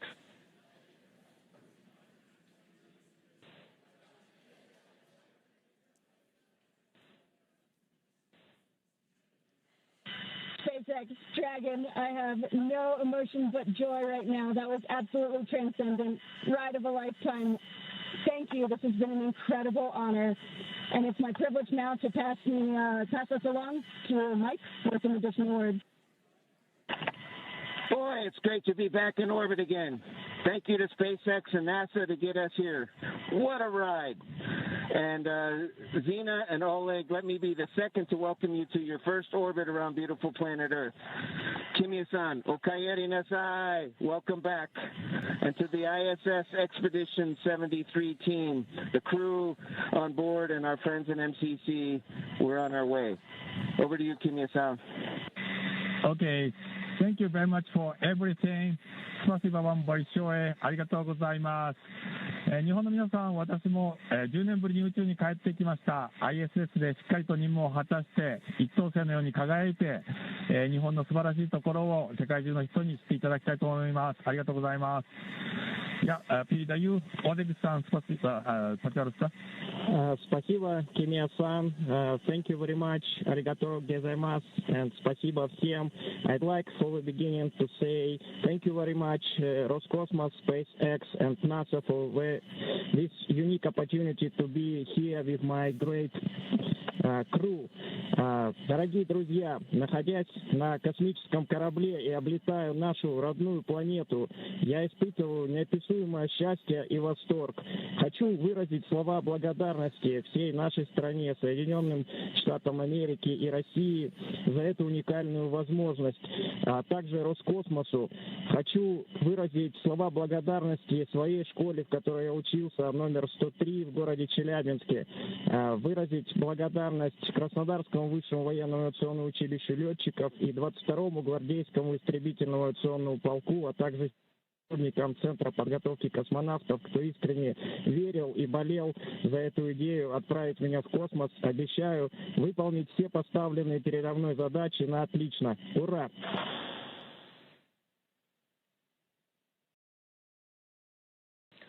Crew-11, we copy all of your words. We are very excited for you to have reached orbit, and we will now proceed with getting you to the International Space Station. You have approximately 3 minutes left in this ground station pass if you'd like to introduce your zero-G indicator.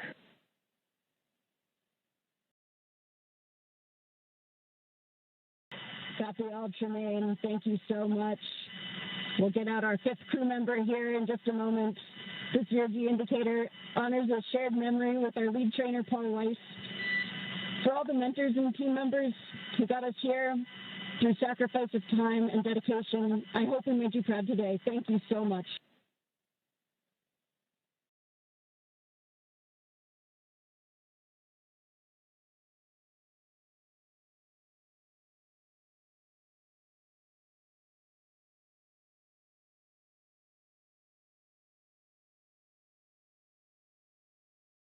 Some great words there from all 4 members of Crew-11 and the astronauts and cosmonauts, all that cadre. They're well on their way to the final destination, which they have about a 16-hour ride to do so, and the phasing to ultimately the International Space Station, where they will turn that group into a full group of 11. So only fitting for Crew-11. To summarize where we are with vehicle activation, we've had nominal dehumidifier activation and service section Draco checkouts. We're currently opening the nose cone. We have just gotten confirmation that nose cone copies all, and we'll be ready for visors open with ECOS activation complete. We just had great comms that nose cone deploy is underway. The 6 hooks that hold the nose cone in place during the launch and ascent portions have to retract, and then the nose cone will be able to start to swing open and deploy. This uncovers a number of critical systems for the flight up to the space station, including the forward bulkhead thrusters and the docking hatch. And that call from the core here in Hawthorne indicating that we had good checkouts of the 12 Draco thrusters around the service section. 4 to go after we get the nose cone open and the ECLIS, the environmental control and life support system, activated inside Dragon. Soon the crew will be able to get their visors open and get out of their suits and settle in for their ride to the space station. And we'll continue to get those call outs and hear about the nose cone again. Right now, currently opening. The hooks have been opening, and they were doing so during the great words from the crew. So we'll continue to monitor and waiting as the nose cone is deploying at the moment. And we'll wait for that final confirmation that it is open. And Crew-11 can continue its journey on as we await those last few moments here as nose cone deployment currently underway. And a great view of Dragon as it went up the eastern seaboard, and we had a view for a moment there as again passing over ground stations And that's what provides us the great views that you've been seeing throughout today's broadcast inside the Dragon spacecraft. And there's a great look at that single Merlin vacuum engine that helped propel Crew-11 into orbit. And a great view of looking outward across the arch of the Earth. Despite all of the weather issues we were having on ground leading up to launch, we seem to be having some really clear, amazing views in space today. And now 16.5 minutes into flight, you're right. It was threading the needle, but they were able to get up and about above the clouds. And even watching that ascent for stage one was wonderful to see them bypass those clouds that we were talking about a lot today. But again, as we await for further views inside the Dragon spacecraft and from their pursuit, Crew-11 to the International Space Station, we're now standing by for nose cone deploy as the team on the ground in Hawthorne, California, right there inside SpaceX Mission Control, actively monitoring all of those systems. You mentioned the Eclipse system inside, and once everything checks the appropriate boxes, then Crew-11 can doff or get out of their spacesuits, those new IVA suit for Mike Fink and company. And then from there, it's going to be about a 16-hour ride to the International Space Station, and that's where they will link up with the orbiting laboratory and the 7 current residents on there. Crew-10 is currently on board, as well as Soyuz MS-27 with NASA astronaut Johnny Kim, and they'll bring that 7 to a team of 11, hopefully in the early morning hours coming up tomorrow. So we continue to stand by, approaching 18 minutes into today's flight. We are just waiting confirmation that the nose cone is fully deployed, but all hooks are open. We should be hearing that confirmation hopefully within the next minute or so. And hopefully we'll also have great views of that nose cone deploy. And that's a great view on the right-hand side of the International Space Station Flight Control Room in Houston, Texas, at NASA's Johnson Space Center, where we got updates throughout the day today from Sandra Jones as the International Space Station monitoring today's flight and the ascent of NASA SpaceX Crew-11. And they pulled goal earlier on as they are ready to receive Dragon.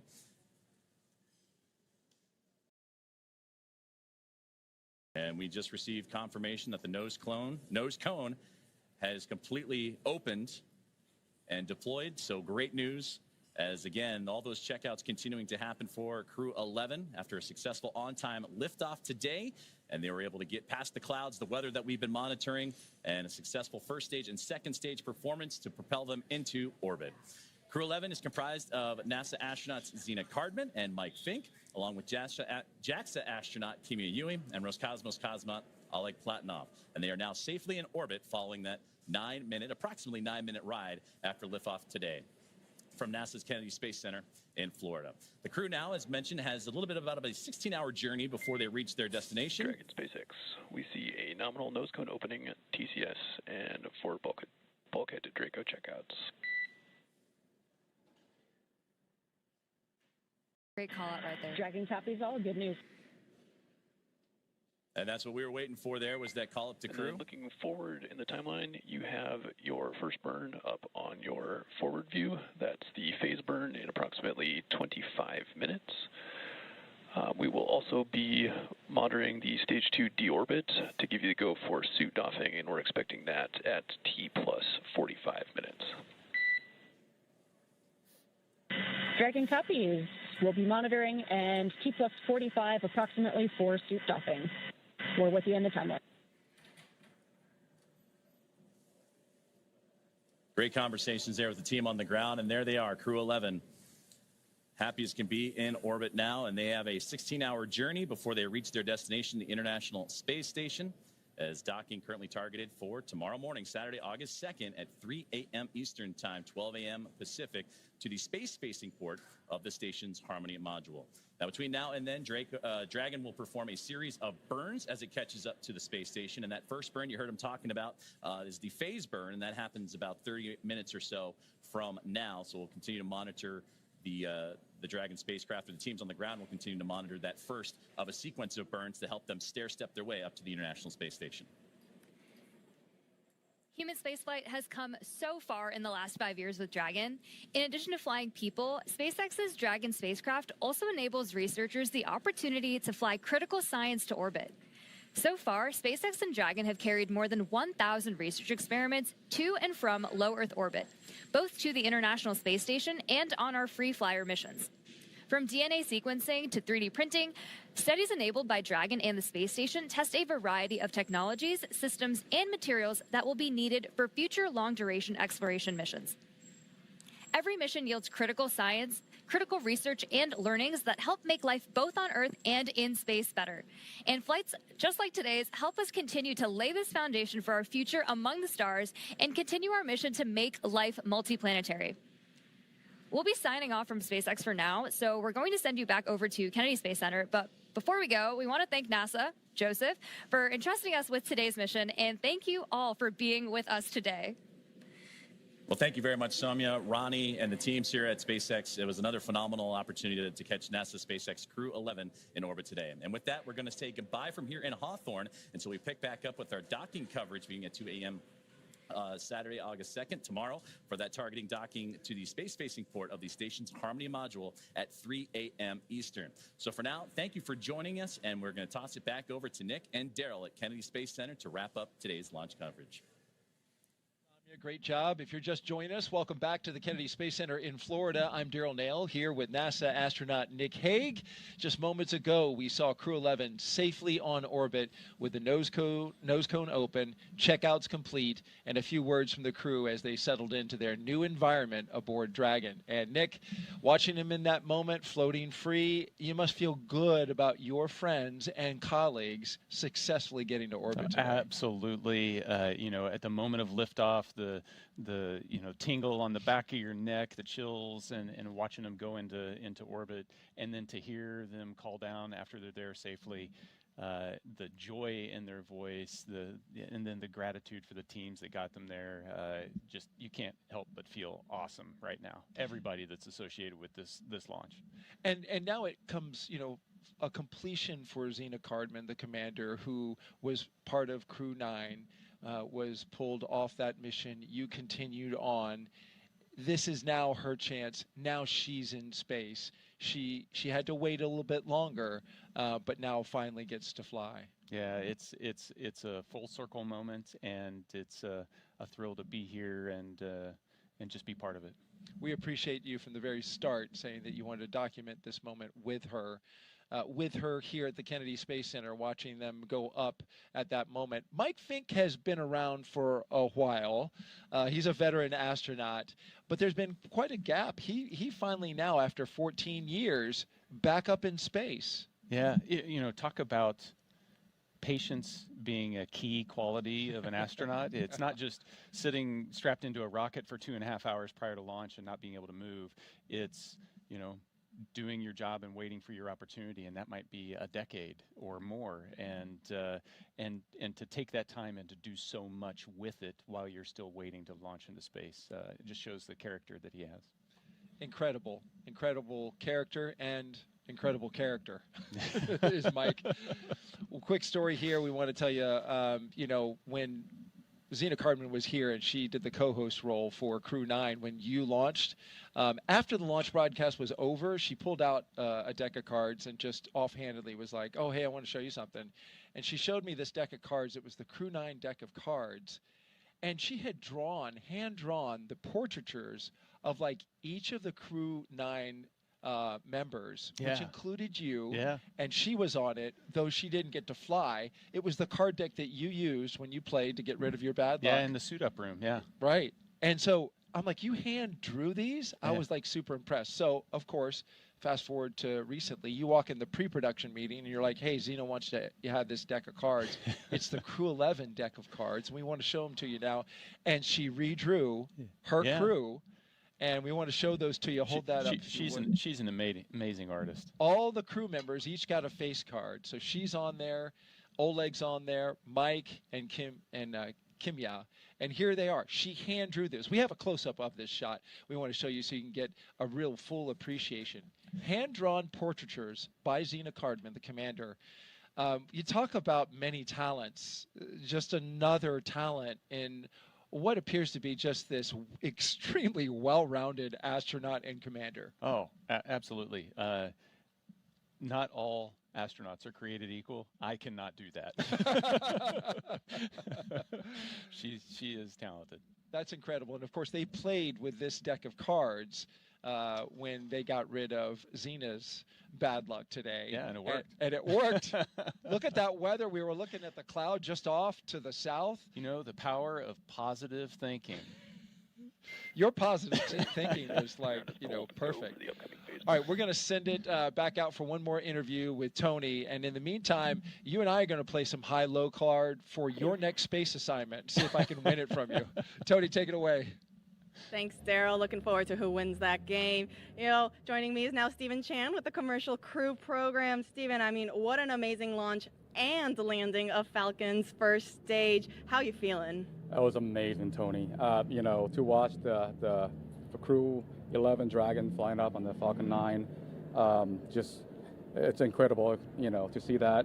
On a personal note, Mike Fink is a dear friend of the family, and it warms my heart to see him to go back to space station to work and live there. I am the external liaison for the Commercial Crew program, so it's my job to make sure that our external partners are coordinated and informed to support our missions, and those partners include Coast Guard, FAA, Air Force, Space Force, and other DoD partners. Today, the Coast Guard is out there making sure the waterway is safe, and you know, FAA is clearing the waterway. So it is. I get to see how much work it goes behind the scenes to make sure our missions are successful, and I am looking forward to have the Crew-11 get on orbit and then come back safely with Crew-10. You know, Steve, you played a critical role in changing the splashdown locations for Dragon to the Pacific Ocean. Can you talk to us a little bit about your role in that and the significance in changing those splashdown locations? Yes, the moving Dragon recovery to Pacific all had to do about the safety of the public, and the trunk debris, by going to the Pacific, we ensure that the trunk is entered over Pacific Ocean and have no risk at all to the public. So, and thanks to our external partners, we work with them to make sure that the Dragon can be recovered safely, and they can perform their important missions, like keeping the waterway safe, keeping the airspace safe, and then the DoD can perform their missions around California coast. You know, speaking about all of those external partners that you have to work with, I mean, it took a huge effort to get this underway. Can you tell us a little bit more about how that worked? Yes, so for our West Coast partners, you know, the Dragon landing in the Pacific is a new challenge for them. And they have, as I mentioned earlier, they have their other national priorities. So we are very thankful to our partners and their leadership who recognize that Dragon is also a very important national priority. So we're very thankful to our Coast Guard, Navy, other DoD partners and FAA that help us make that happen. And I'm looking forward to work with them to bring Crew-10 home safely. They have, SpaceX has successfully brought back 3 Dragon the last few months. And we are confident they can help us get there in the next few weeks. Absolutely. Yeah, absolutely, Steve. I mean, you know, we just launched, but like you said, we now have the rest of the mission. We have to bring Crew-10 home. Can you tell us what are the next steps for you? Where will you be going next? We'll be working with SpaceX and our government partners to make sure we look at those reentry opportunities and coordinate and inform each other, you know, all the important activities. So it's just a lot of coordination, and we're thankful that our partner worked with us on this national priority. Absolutely. Well, we wish you the best of luck on the rest of the mission. Thank you so much for joining us. And Thank now you, Tony. We'll send it back to Daryl and Nick. All right, thank you so much, Tony. And certainly you can hear the emotion in people's voices, especially Stephen here. Just so proud of seeing Mike Fink. He has touched a lot of people here at the Kennedy Space Center in his time working with everyone here throughout the Commercial Crew program. Yeah, absolutely. He has had an impact.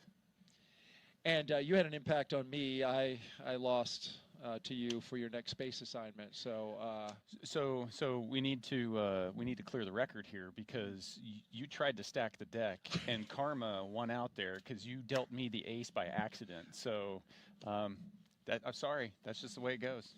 Thank you for being so truthful and honest. You know, Is this show over yet? No, you know what? We're excited for you, Nick. We can't wait to see what you do next as well. You've brought so much experience and insight and knowledge to this show, and I know that you wanted from the very beginning, after you launched, you told me that you wanted to do this for Xena, for your friends, for your colleagues, for your team. And you're a stand-up guy telling us early on, like, hey, I'll be there and I'll do it. Thank you very much for that. No, my pleasure. Can you take one more social question before we bug out? We didn't hit 8 yet, so yes. Let's do it. One more social question. Let's see if we can get it fired up here. Yes, Aaron Anzar is the winner with, what is your best memory as an astronaut? Wow, you can imagine. There are so many memories that are created. I've listened to you for a couple days now. Yeah. And it's fascinating to hear each and every one that you remember. But what would you put as the number one memory?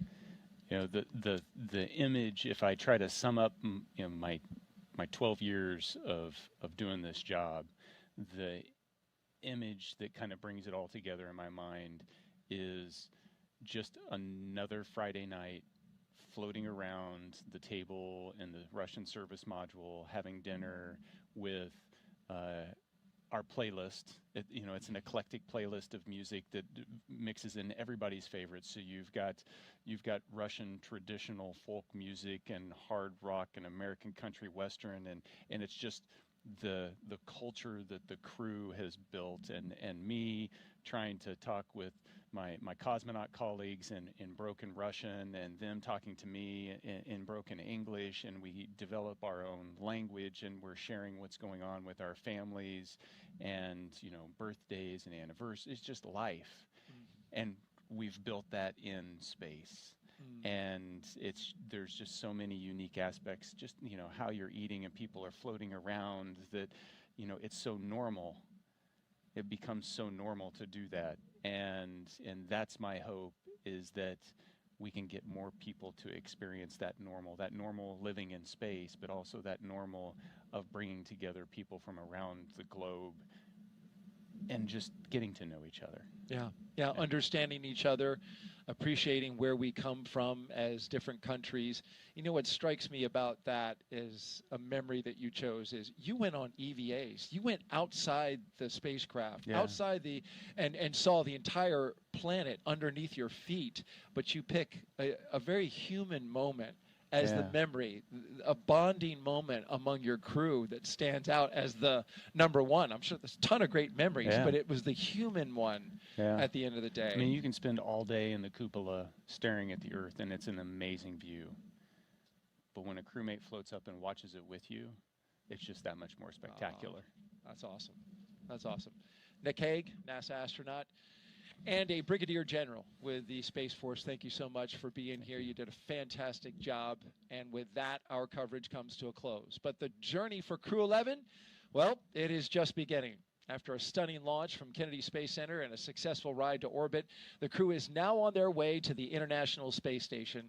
This is a shortened trip, 15.3 hours, with docking targeted for a Saturday, August 2nd, at approximately 3 a.m. Eastern Time. And we'll pick back up, of course, with our coverage beginning at 2 a.m. Eastern Time on that same Saturday, tomorrow, for a targeted docking at that moment.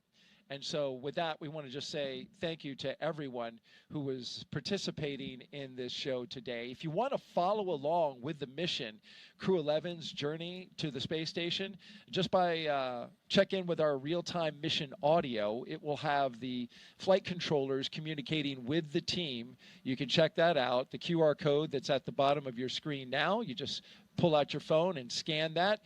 You can watch on your phone or watch on your TV with a streaming app. We'll pick back up live with broadcast coverage about 2 hours before docking right here on NASA Plus. Nick, thanks again. Really appreciate it, man. 2 launch attempts. I mean, you were fantastic. This is a long slog through the day, but it's wonderful to document seeing your friends go up to space. Yeah, wouldn't want to be anywhere else. Absolutely. So with that, thank you so much for joining us. Have a great afternoon, everyone, and thank you again for watching us get these astronauts to space. Continue to follow us as well, and make sure that you keep looking up. we are seeing the astronauts that are flying. And the closeout crew closes the hatch to Dragon Endeavour.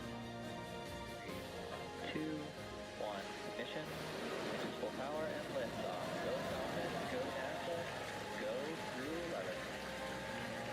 Together we rise as NASA's SpaceX Crew-11 heads up to the International Space Station. Vehicles are pitching downrange. 1.7 million pounds of thrust. Propulsion is nominal. Propelling Falcon 9 as the vehicle pitching downrange and making its way up the East Coast, and will soon join Expedition 73 aboard the orbiting laboratory.